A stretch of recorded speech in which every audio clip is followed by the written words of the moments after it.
আজ রান্না করব কুমড়ো শাক দিয়ে ডাল। তার জন্য ডাল ধুয়ে বসিয়ে দিয়েছি।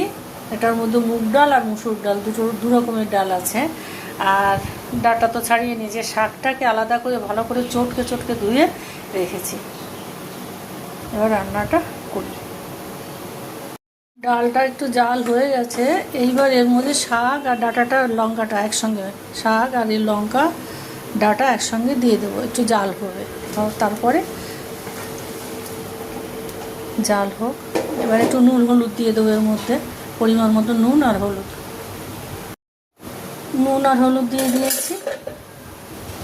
এবার শাক ডাঁটাটা একটু সেদ্ধ হোক, তারপরে ফোড়ন দেবো।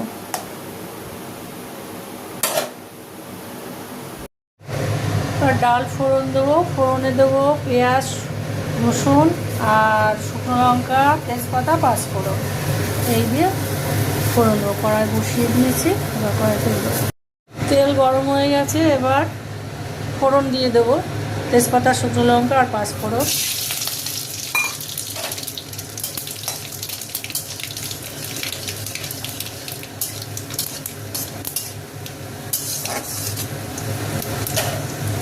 ফোড়নটা ভাজা হয়ে গেছে, এইবার পেঁয়াজ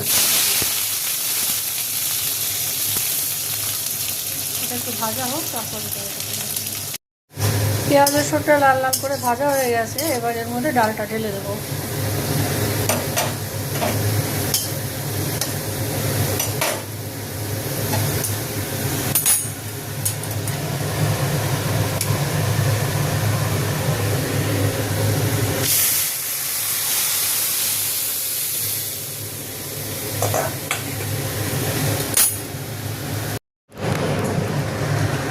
যেহেতু কুমড়ো শাক, তাই আমি একটু মিষ্টি দেবো। যদি কেউ দাও দেবে, না দাও না দেবে, ওটা কোনো ব্যাপার না, কিন্তু আমি একটু দেবো, তাই দিন।